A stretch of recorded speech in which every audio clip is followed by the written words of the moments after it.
AR financial services. మీరు అతి తక్కువ వడ్డీ రేటుతో అతి తక్కువ కాలంలో లోన్స్ పొందాలనుకుంటున్నారా? అయితే మరింకెందుకు ఆలస్యం, వెంటనే కాల్ చేయండి AR ఫైనాన్షియల్ సర్వీసెస్ కి.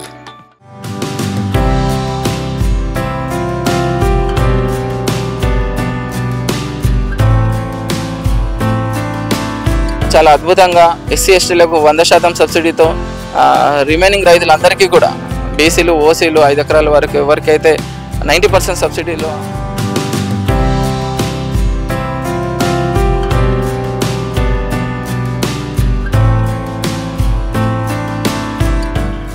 పండ్ల తోటలో ఏ పంట వేసుకున్నా కానీ మాకు సంప్రదిస్తే వీళ్ళకు సబ్సిడీలు అనేది ఇవ్వడం జరుగుతుంది.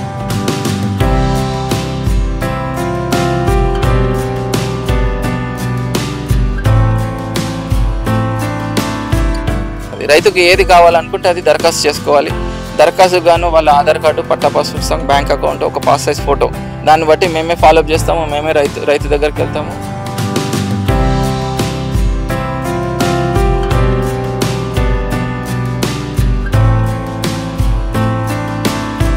వ్యవసాయంలో ప్రధాన సమస్య కలుపు. ఈ కలుపు నివారణకు రైతు చేసేది చాలా కష్టపడుతున్నాడు, కానీ చాలా వర్కౌట్ అవ్వడం లేదు. దానికి సంబంధించి కలుపు నివారణకి ప్లాస్టిక్ మల్చింగ్.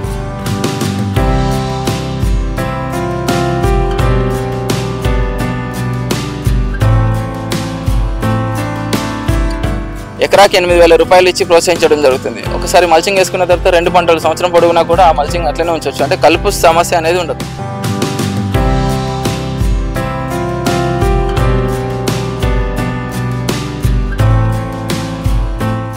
రైతుల ఆర్థిక స్థితిని మెరుగుపరచడం కోసం కేంద్ర రాష్ట్ర ప్రభుత్వాలు ఉద్యాన పంటల సాగుకు ప్రోత్సాహాలు అందిస్తున్నాయి.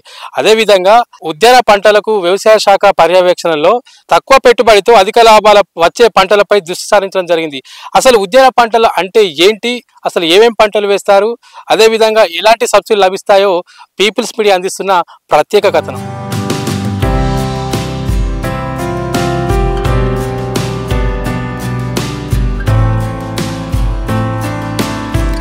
నమస్కారం అండి. పీపుల్స్ మీడియా వారికి ధన్యవాదాలు. నా పేరు రోహిత్ చింతల. నేను ఉద్యానాధికారిగా కరీంనగర్ జిల్లాలో గత 8 సంవత్సరాలుగా పనిచేస్తున్నాను. చొప్పదండి డివిజన్కి వచ్చేసి 3 సంవత్సరాల నుంచి వర్క్ చేస్తున్నాను.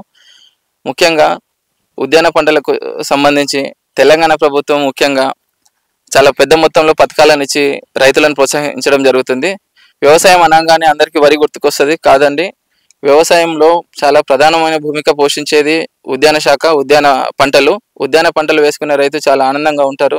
కొంచెం కష్టం ఎక్కువ ఉంటుందేమో, కానీ ప్రతిరోజు డబ్బులు వాళ్ళ చేతిలో కనబడతాయి. ఉద్యాన పంటలు వేసుకొని ముందుకు వస్తుంటే రైతుల జీవితాలు అనేది చాలా పెద్ద మొత్తంలో బాగుపడతాయి. రైతులు నిజంగా ఆర్థిక శక్తిగా ఎదిగే అవకాశాలు చాలా ఎక్కువ ఉన్నాయి.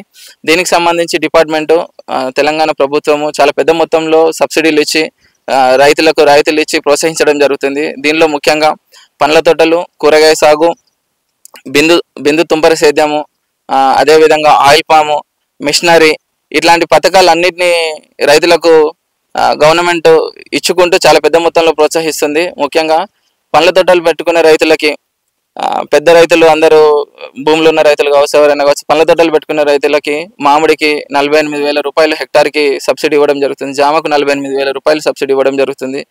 బొప్పాయికి 30,000, అవకాడోకు 30,000, అదేవిధంగా మన డ్రాగన్ ఫ్రూట్కి 3 లక్షల పైచీలకు సబ్సిడీలు ఇచ్చి ప్రోత్సహించడం జరుగుతుంది.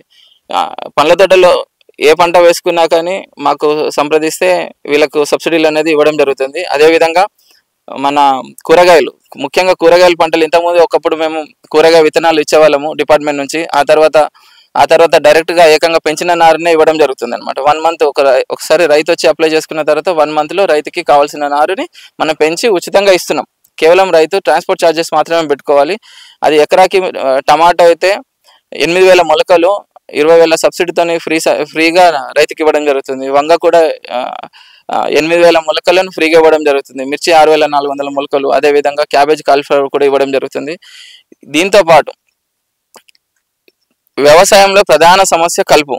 ఈ కలుపు నివారణకు రైతు చేసేది చాలా కష్టపడుతున్నాడు, కానీ చాలా వర్కౌట్ అవ్వడం లేదు. దానికి సంబంధించి కలుపు నివారణకి ప్లాస్టిక్ మల్చింగ్ వేసుకున్న రైతుకి మీరు ఇటు చూస్తే ప్లాస్టిక్ మల్చింగ్ కనబడుతుంది. ప్లాస్టిక్ మల్చింగ్ వేసుకున్న రైతుకి కూడా మనం ఇప్పుడు ఎకరాకి 8,000 రూపాయలు ఇచ్చి ప్రోత్సహించడం జరుగుతుంది. ఒకసారి మల్చింగ్ వేసుకున్న తర్వాత 2 పంటలు సంవత్సరం పొడవునా కూడా ఆ మల్చింగ్ అట్లనే ఉంచవచ్చు. అంటే కలుపు సమస్య అనేది ఉండదు. కలుపు వస్తే ఏమొస్తుంది, కలుపు వస్తే పురుగులు తయారైపోతాయి, ఇన్సెక్ట్స్ వస్తే పంట నష్టం జరుగుతుంది, పురుగుల వల్ల డిసీజెస్ కూడా స్ప్రెడ్ అవుతాయి. కాబట్టి ఇవన్నిటికీ చెక్ పెట్టడానికి చాలా అద్భుతంగా మనకు మల్చింగ్ అనేది ఉపయోగపడుతుంది. అదేవిధంగా ఈ రోజులలో వ్యవసాయం చేయాలంటే ముఖ్యమైనది మైక్రో ఇరిగేషన్ ప్రాజెక్ట్. ఈ రోజులలో వ్యవసాయం చేయాలంటే ప్రతి ఒక్క రైతు డ్రిప్పు లేని వ్యవసాయం చేయకూడదు. ఇది నేను ఒక ఉద్యానాధికారిగానే చెప్తున్నాను. డ్రిప్పు లేని వ్యవసాయం అనేది చాలా కష్టంతో కూడుకున్న పని, రైతుకు అసలుకే గిట్టుబాటు కాదు, చాలా కష్టాలు నష్టాలు పాలయ్యే అవకాశం ఉంది. డ్రిప్పు కూడా తెలంగాణ ప్రభుత్వము చాలా అద్భుతంగా ఎస్సీ ఎస్టీలకు 100% సబ్సిడీతో రిమైనింగ్ రైతులందరికీ కూడా బీసీలు ఓసీలు 5 ఎకరాల వరకు ఎవరికైతే 90% సబ్సిడీలో మనకు సబ్సిడీ ఇవ్వడం జరుగుతుంది. ఒక రైతుకు 12.5 ఎకరాల వరకు మనము సబ్సిడీ ఇవ్వడం జరుగుతుంది. ఇది చాలా మంచి పథకము.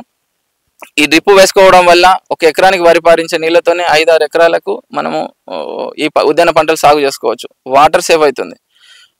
ఎరువులు వేయడం కూడా డ్రిప్ ద్వారా ఏకకాలంలో ఎరువులు వేసుకోవచ్చు. జనరల్గా చూస్తే మనం ఒక పత్తినో మొక్కజొన్ననో పారించడానికి 20 గుంటలు పారించడానికి 2-3 గంటలు 3-4 గంటలు వెయిట్ చేయాల్సి వస్తుంది. అదే డ్రిప్ ద్వారా ఒక్కసారి పోయి కరెంటు స్విచ్ ఒత్తితే 1 గంట లోపలనే 2-3 ఎకరాలు 3-4 ఎకరాలు పారే అవకాశం ఉంటుంది. కాబట్టి డ్రిప్ ద్వారా వ్యవసాయం అనేది చాలా సులభం అవుతుంది. ఒకడే రైతు 20-30 ఎకరాలు కూడా వ్యవసాయం చేసుకోవచ్చు. అది పండ్ల తోటలు కావచ్చు, కూరగాయలు కావచ్చు, ఏదైనా కావచ్చు, వాటర్కి సంబంధించి లేబర్ ప్రాసెస్ కావచ్చు, అన్ని రకాలుగా మనకు బెనిఫిట్ ఉంటుంది. డ్రిప్ చాలా లాభమైనది. డ్రిప్ లేని వ్యవసాయం, మళ్ళీ చెప్తాను, డ్రిప్ లేని వ్యవసాయం అసలు చేయకూడదు. డ్రిప్ ఉండాల్సిందే. ఉద్యాన పంటలకు డ్రిప్తోనే మనకు చాలా ఆర్థిక శక్తిగా రైతు అనే వాళ్ళు ఎదుగుతారు. ఇది చాలా పెద్ద మొత్తంలో మనం కరీంనగర్ జిల్లాలో కూడా ఇంప్లిమెంట్ చేస్తున్నాము. మా నేను చొప్పదండి డివిజన్లో వర్క్ చేస్తున్నాను కాబట్టి నాకున్న చొప్పదండి డివిజన్ రామడుగు, గంగాధర, చొప్పదండి ఈ పరిధిలోనే ఒక 2024-25 ఆర్థిక సంవత్సరానికి గాను అక్షరాల 525 ఎకరాలకు మనము ఈ బిందు సేద్యం ఇప్పించడం జరిగింది. ఈ సంవత్సరం కూడా చాలా పెద్ద మొత్తంలో గ్రామాన మీటింగ్స్ పెట్టుకుంటున్నాము. గ్రామాన యువ రైతులను ప్రోత్సహిస్తున్నాము, పెద్ద రైతులను ప్రోత్సహిస్తున్నాము. వాళ్ళందరూ ముందుకొస్తే ఇంకా పెద్ద మొత్తంలో చేయడానికి అవకాశం ఉంటుంది. ఫామ్ మెకనైజేషన్లో మన ఉద్యాన పంటలకు సంబంధించి అవసరమయ్యే యంత్రాలు ఏంటిది అనేది ఐడెంటిఫై చేసినది. ముఖ్యంగా చిన్న ట్రాక్టర్లు అవసరం పడుతున్నాయి. అదేవిధంగా పవర్ వీడర్లు, ఈ మధ్య కాలంలో పవర్ వీడర్లు అది ఉద్యాన పంటలలో ఉపయోగపడుతున్నాయి. పత్తిలో కావచ్చు, మొక్కజొన్నలో కావచ్చు కూడా చాలా పెద్ద మొత్తంలో పవర్ వీడర్లు, బ్రష్ కట్టర్లు యూజ్ అవుతున్నాయి. ఈ పవర్ వీడర్లను, బ్రష్ కట్టర్లను, చిన్న ట్రాక్టర్లను, అదేవిధంగా భోజ యంత్రాలను, పసుపు వేసే దగ్గర పసుపు యంత్రాలను, ఇట్లాంటి వాటిని అన్నింటినీ కూడా మనము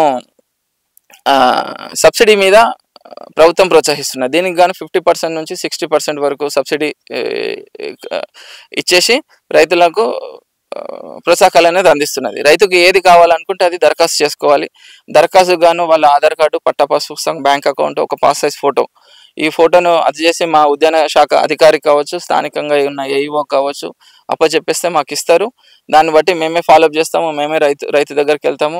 రైతుకి ఏం కావాలనో వెరిఫై చేసుకుంటాం. రైతుకు ఏదైనా తెలియక రైతు ఏదైనా నాకు బ్రష్ కట్టర్ కావాలంటే అతనికి యూజ్ అయింది పవర్ వీడర్ అయితే ఆ రకంగా సజెస్ట్ చేస్తాము. నీవు ఏ పంట వేస్తున్నావు, నీకు ఏది యూజ్ అనేది మేము చెప్తున్నాము. ఆ రకంగా స్కీమ్ అనేది ఇంప్లిమెంట్ చేయడం జరుగుతుంది.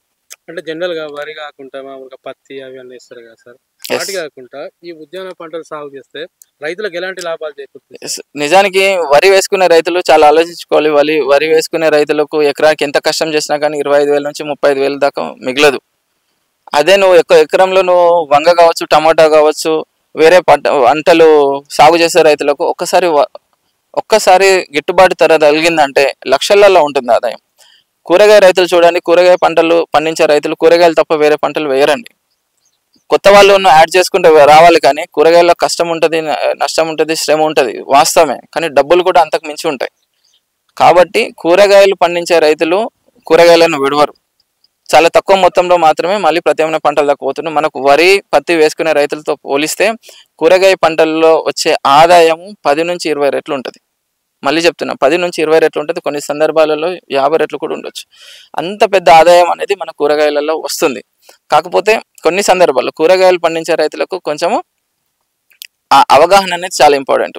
ఏది బల్క్గా కాకుండా కాలానుగుణంగా మనకి ఏ టైంలో మనకు మార్కెట్ ఉంటుంది, మార్కెట్ స్ట్రాటజీస్ని బట్టి 365 రోజులు కూరగాయలు వాళ్ళ పొలంలో ఉండేటట్టు చూసుకుంటాం. అప్పుడు మాత్రమే ఇది సాధ్యమవుతుంది.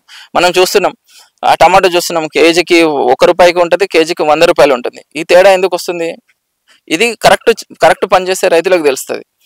ఈ తేడా అనేది మనం వర్షాకాలంలో ఆ టైంలో ఇష్టం వచ్చినట్టు బల్క్గా వేసేయడం వల్ల ఎక్కువ ఈల్డ్ వస్తుంది. డిమాండ్ సప్లై ప్రాసెస్లో డిమాండ్ తక్కువ ఉన్న టైంలో సప్లై ఎక్కువ ఉండడం వల్ల మనకు రేట్లు అనేది తగ్గిపోతుంది.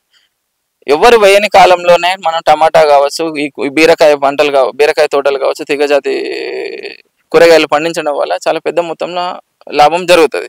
సంవత్సరం అంతా కష్టపడాల్సిన అవసరం కూడా లేదు. కరెక్ట్ బీర తోటను ప్లాన్ చేసుకొని పెడితే ₹50, ₹30 నుంచి ₹50-70 మనకు బీరకాయ ఒక కేజీ పడింది అంటే ఆ రైతు ఆదాయం లక్షలలో ఉంటుంది. 3 నెలల పంట చాలా అద్భుతంగా చేసుకోవచ్చు. టమాటా కూడా అంతే. టమాటా కూడా ప్రతి రైతు ఒక 10 నుంచి 20 గుంటలు 365 రోజులు సాగు చేసేటట్టు ఉండాలి. ఒకరోజు ₹10 పడవచ్చు, కానీ ₹100-150 కూడా పడుతుంది. అంటే మన దగ్గర సరుకు అనేది నిరంతరం వచ్చేటట్టు మనం ప్లాన్ చేసుకోవాలి. అప్పుడు మంచి లాభాలు అనేటివి కూరగాయ పంటలలో వస్తాయి. చాలా అద్భుతమైన మైక్రో ఇరిగేషన్ ప్రాజెక్టు రన్ అవుతుంది కాబట్టి దీన్ని పెద్ద మొత్తంలో మనం రైతులందరూ సద్వినియోగం చేసుకోవాలి. నా నియోజకవర్గంలో, చొప్పదండి నియోజకవర్గంలో 2024-25కి గాను 525 ఎకరాలకు మనము రైతులకు బిందు తుంపర సేద్య పరికరాలు మనం ఇవ్వడం జరిగింది. దానివల్ల రైతులు చాలా ఆనందంగా ఉన్నారు. చాలా పెద్ద మొత్తంలో మనము కూరగాయ పంటలకు టర్న్ అయ్యే అవకాశం కూడా ఉంది. ధన్యవాదాలు. Thank you.